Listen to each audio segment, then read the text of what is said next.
Leaving my life behind, to me, it seemed like the most difficult thing to do. And then when I actually did it, it was the most freeing thing I've ever done. Sometimes you have to give up the life that you think you were supposed to have to really have the life that you were meant to have. My name's Anthony Badillo, and currently I'm residing in Philadelphia, Pennsylvania. Yeah, I guess at the time when I was working on Wall Street, I looked at my paycheck and I thought, if I'm making this, what are the people above me making, and why are we making this if we're not really contributing anything to society? It's a field that tends to be driven by greed and power and wealth, which we tend to idolize in this country. So I just didn't agree with what I was doing.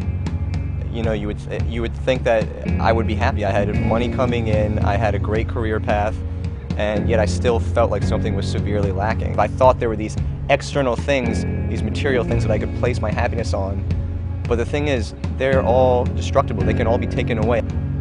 Then all of a sudden my friend gets tickets for this movie. It's called I Am. It changed my life. My whole life up to that point had been about me, everything that I wanted to do, everything that would make me happy. And this was the first time that I saw a movie that was asking what's wrong with the world and what can we do about it. And for an artist, all you want to do is have something. We always want to put labels. If we could just see each other, if we could see a little bit of ourselves in everybody else, I think that's what would make this that's what empathy is to me. It's me seeing me in you, and you seeing you in me. As I'm going through this whole 3-4 month period from seeing I Am to learning about invisible children and saying I need to do something, but I don't see people around me with the same passion, with the same desire to change the world. And then the Fourth Estate comes along, and here I am. It's been the most remarkable journey that's only just beginning.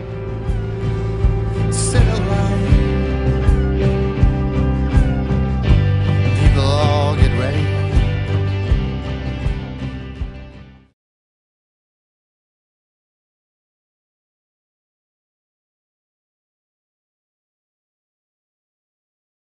Start by thanking everybody that had a hand in making this event possible, and for all the incredible speakers that came before me. And that video was actually made by Invisible Children at an event that I was at over the summer. And, you know, they did a really good job of taking my incessant rambling and breaking it down to the same points that hopefully I can elaborate on today. But actually, Chris Kane was the first speaker today, and he said something that I think is important. He said to redefine me, you need to redefine me. And that's kind of the purpose of my talk, is to share my journey of self-discovery. And I need to preface this with saying that Lafayette gave me an excellent education. Excellent. But I was also part of the baseball team and part of a fraternity when I was here. So while I worked really hard, I also partied really hard. So how did I get to that point you saw in the video? How did I get there from my fraternity style life in college to working on Wall Street to then making a giant human peace sign? There's a progression that happened. It started when my friend got tickets to see this movie, I Am. It was a documentary playing in Union Square, and I had no interest in going. But then he showed me the preview. He sent me a clip. I watched it, and I was like, okay, I'll go. I'll watch it. I went to this movie, and it really did change my life. It wasn't like some 180 turn. This had been something that was building inside me for a while. And it would have happened. It could have taken years, decades, but this movie was the impetus for that change. It's so important to me, in fact, that I'm going to play that preview for all of you here. So without further ado, this is the preview for I Am.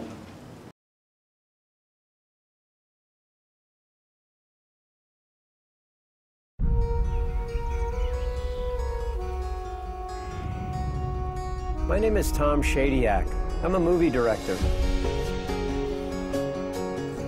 Action!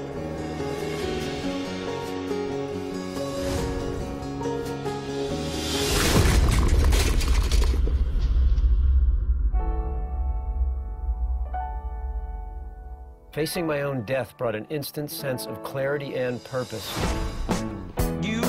I decided to grab a camera and a film crew of 4 and start a journey to spark a conversation around challenging and rarely asked questions. Have you ever seen any of my movies? Did you ever see Ace Ventura? Ace Ventura? Did you ever hear that movie? It's a Jim Carrey movie. No. We are asking some of today's significant minds, what's wrong with our world and what can we do about it? most importantly, what we could do about it. Science has discovered elements that undermine everything we've been told about how we work and how the world works. We are more interconnected with each other at a fundamental level than people realize or previously thought. The truth of who we are is that we are because we belong. The basis of nature is cooperation and democracy. It's in our DNA. We're just at the point where technology and this narrative are beginning to come together. The science shows us that we are all connected. Very deep connections at a very deep level. This is the most profound discovery in all of physics. What we do at the individual level really does affect the global environment. We're really geared at a primordial level to feel what another person feels. It's like we are born to be our brother's keeper. It's the way that we're wired. This is the emerging story. We are far grander than we've been told.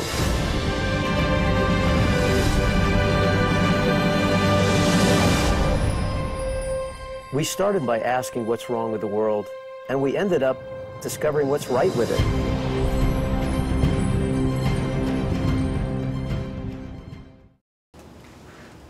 Yeah, it's pretty good.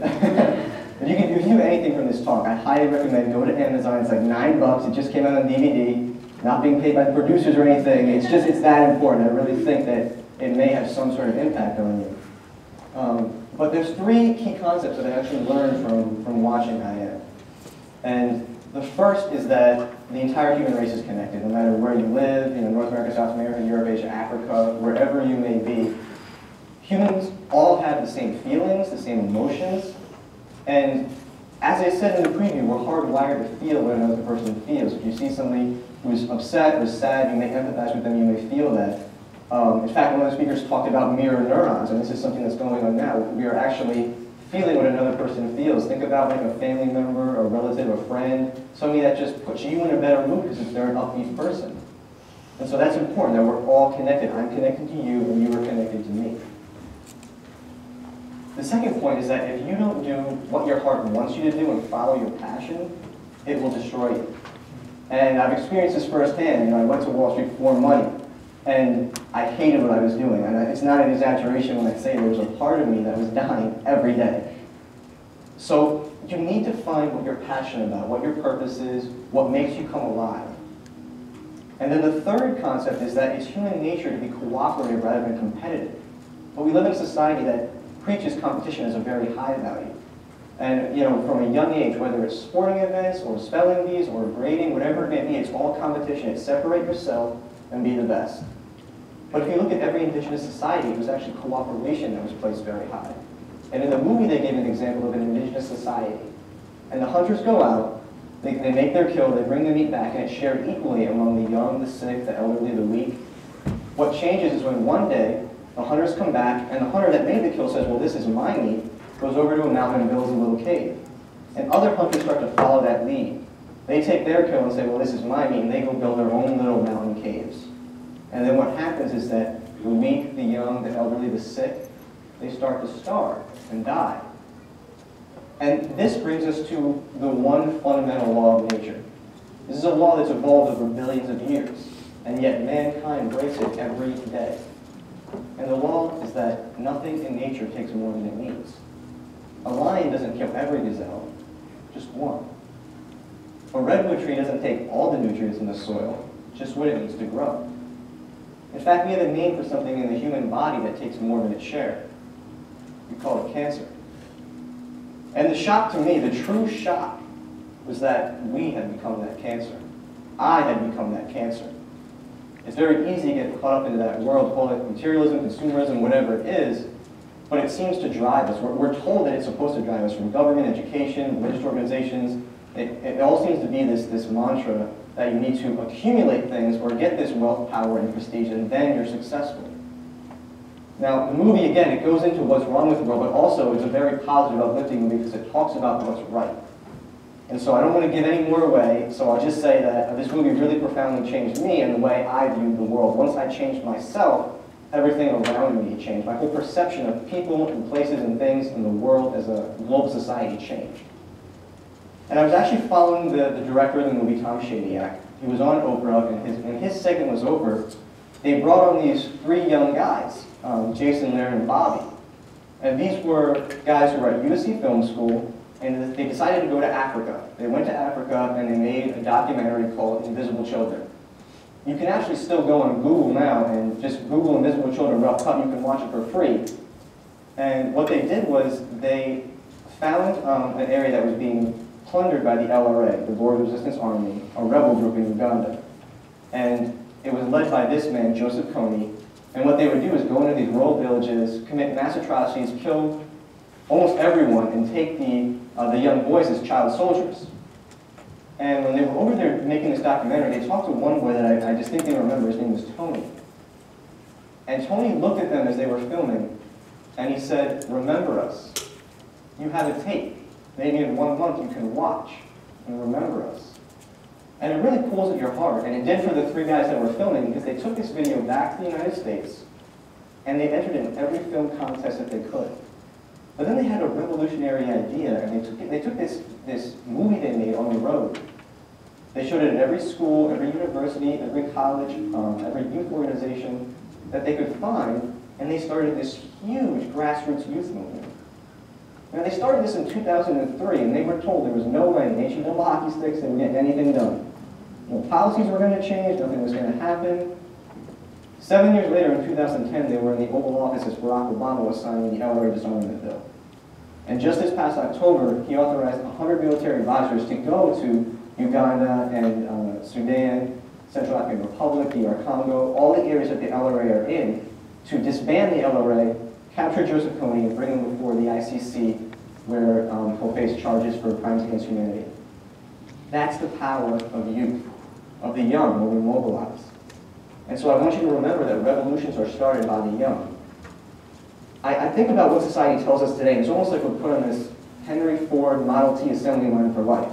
Right? You go to elementary school, and you go to high school, and you go to college, and you get a job, you buy a house, you buy a car, you go back to school, you start a family, you buy a bigger house and a bigger car, and on and on and on.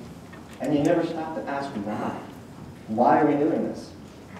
And on top of that, you're told that you need a bachelor's degree, you need a master's, you need a PhD or a JD or an MD, and then you can go affect change. But it's not true. It's not true across history. Nelson Mandela was 30 years old when he became a leader of the anti-apartheid movement in South Africa. Mahatma Gandhi was 26 years old when he became a leader of the Indian civil rights movement in South Africa. Dr. Martin Luther King Jr. was just 25 years old when he became the preacher at the Dexter Avenue Light Baptist Church in Montgomery, Alabama, and the leader of the Montgomery bus boycott.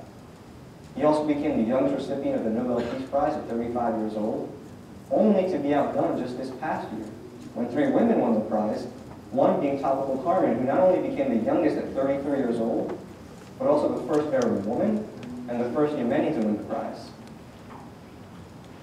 So, some takeaways from today, if I can break it down to some points. The first is that anonymous extraordinaries. This is something that Jason Russell from Invisible Children said that really resonated with me, because for every Topical Carmen, for every Gandhi, for every Dr. King, for every Mandela, there are hundreds, thousands, tens of thousands of people that don't get put in history textbooks, that don't get put in the media, that don't get the notoriety.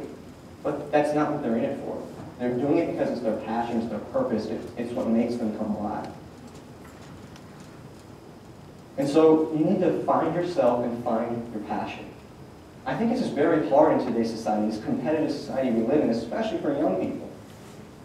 It's like, the way I found it was that I felt like I was going through the world with blinders on, and it's not that I felt like I didn't matter, but I felt like almost like I was replaceable is the best way I can describe it.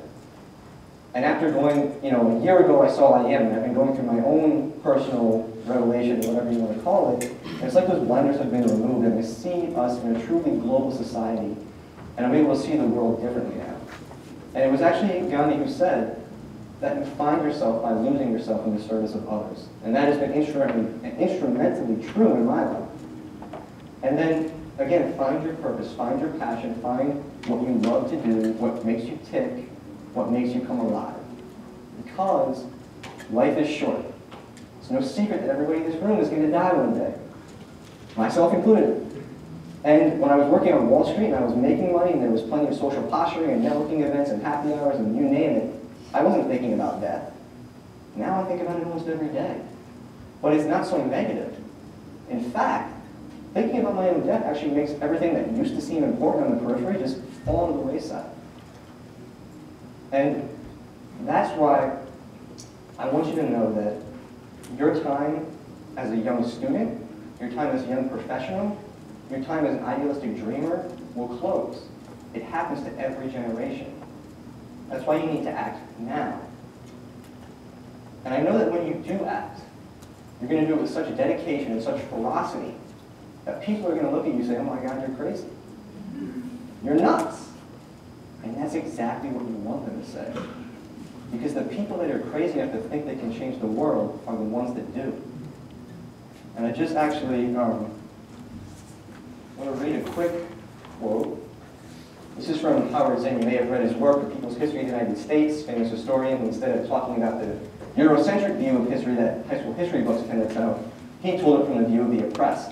You know, the labor movement from the workers, the women's rights movements from the role of the women, civil rights movements from those of African Americans. He showed the view from the oppressed.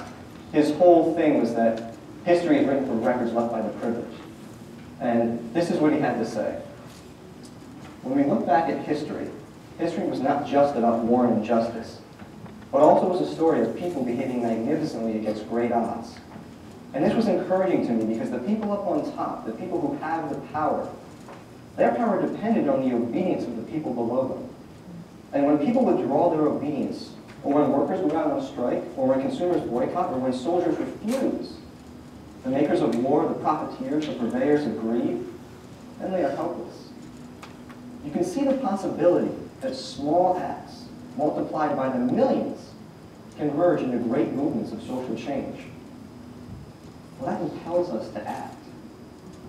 And we don't have to wait for some grand utopian future.